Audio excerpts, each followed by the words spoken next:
Good evening. Welcome each one of you out to join us this evening for this choir program, and I hope that you can worship with us.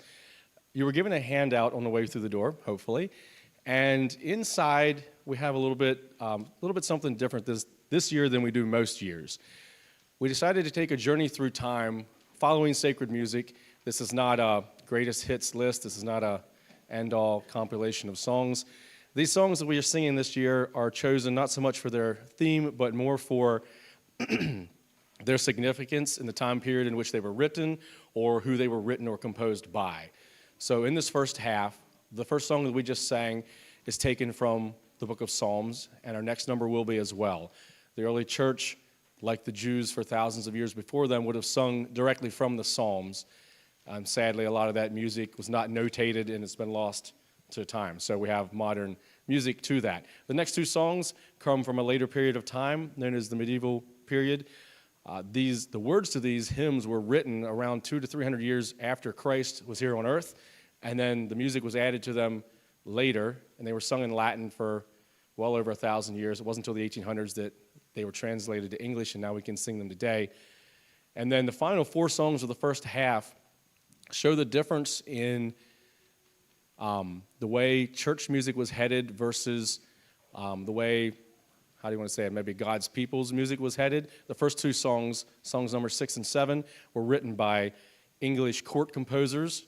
They were hired by the crown to write songs to sing in the royal courts and whatnot. And then the final two songs of the first half, one was written by Martin Luther and another by one of his contemporaries who followed after him. The start of the Reformation and the birth of Christianity, which later led to the Anabaptist movement, our ancestors and whatnot. So I wanted to show the difference in the way music started to be written and how it got more and more complex and a little crazy. And then the second half will continue to follow church music up through time. So I invite you to follow along in the handout and worship with us as we sing these songs. Thank you.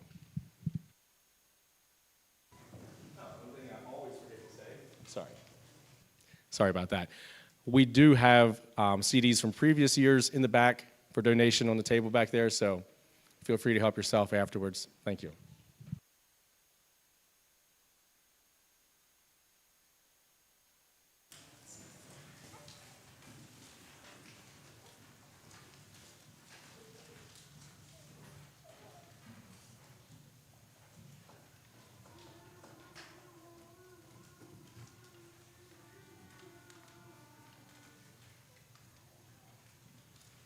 The skies above declare the glory of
Of the Father's world begotten, ere the worlds began to be, he is Alpha and Omega, he the source and ending he. Of the things that are, that have been, and the future years shall see, evermore and evermore.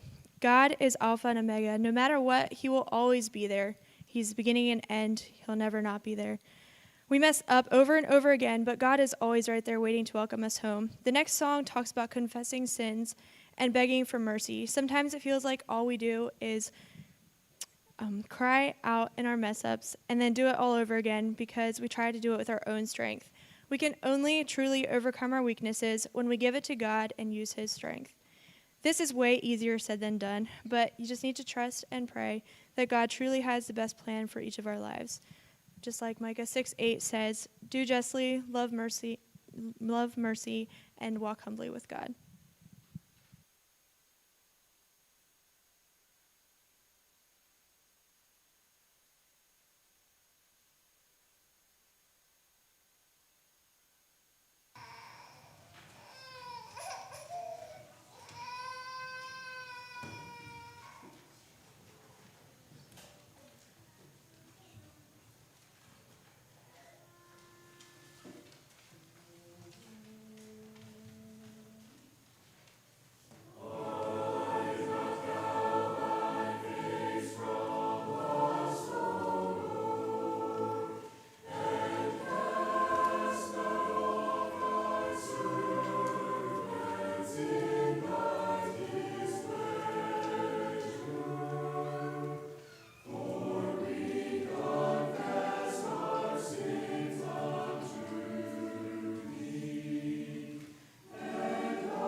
Good evening. Thank you for coming out this evening. Hope you can be blessed. So I have a hypothetical situation for you. What if tomorrow God made an announcement that he was no longer available? The scientific cycles would continue. The sun rises and sets. The seasons change. But he would no longer be available for prayer or relationship. What would your response be? Would you be relieved, joyful, terrified, or would you be heartbreaking as if you had lost a dear one? I believe these feelings on this could be a good indicator on our relationship with him. The next song we are singing is Jesus' Priceless Treasure. I'll read the first verse. Jesus' priceless treasure, source of purest pleasure, truest friend to me. Long my heart hath panted, till it well nigh fainted, thirsting after thee. Thine I am, O spotless Lamb. I will suffer not to hide thee, ask for naught beside thee.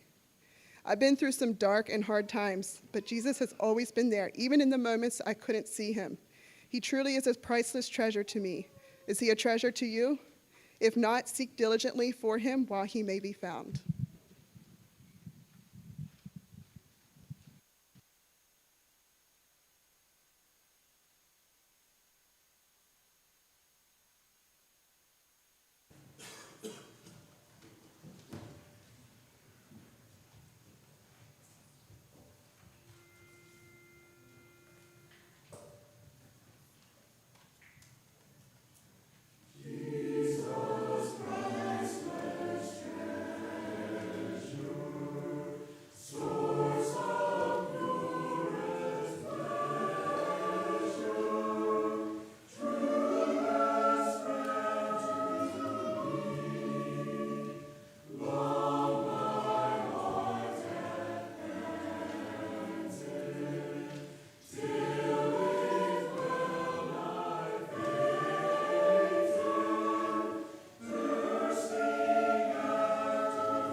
Okay, the next song is quite possibly the most famous song ever written in the world, Amazing Grace.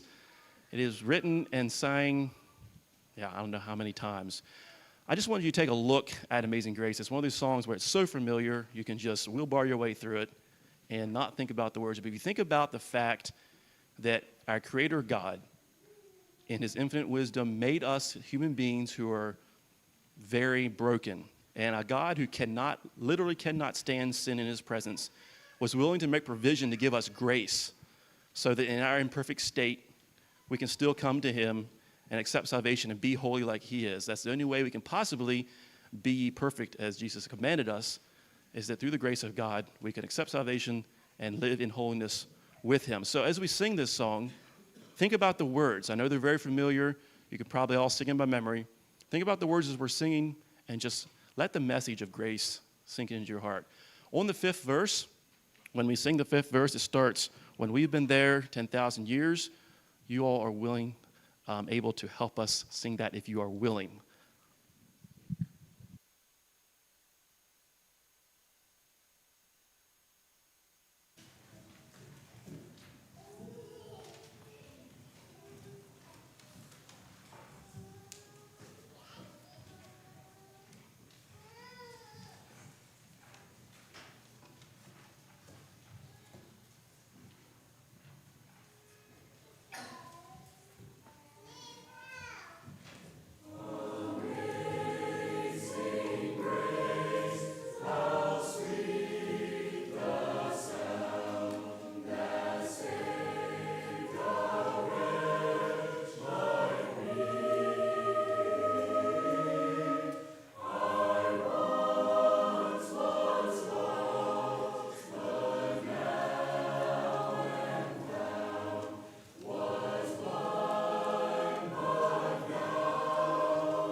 Good evening, everyone.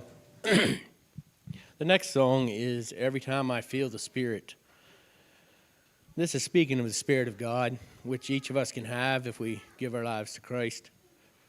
When we feel the spirit of the world, the spirit of anger, the spirit of fear coming against us, we have to remember that the Spirit of God is more powerful and pray for deliverance from the attacks of the spirits of evil.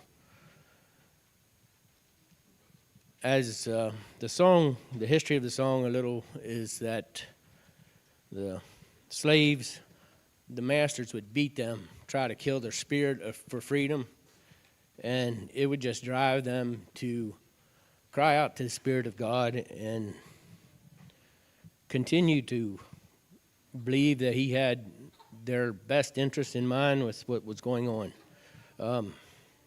Another reference with Moses when he was, one of the phrases is, upon the mountain when my God spoke, out of his mouth came fire and smoke. And that was when the Ten Commandments were. And then later, the second experience was after Moses had failed and became angry and struck the rock instead of speaking to it and lost his privilege to go to the promised land. But God took him to the mountain and showed him the promised land that the people he had led would go to. I just ask that you would pray for me that I would be able to feel the proper spirit at the right time.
I trust this evening that it is well with your soul. And if it's not, I welcome you to find someone to speak to so that you can make sure that it is. Thank you for coming out to worship with us. I'll turn it over back to the brothers here at Shippensburg Fellowship.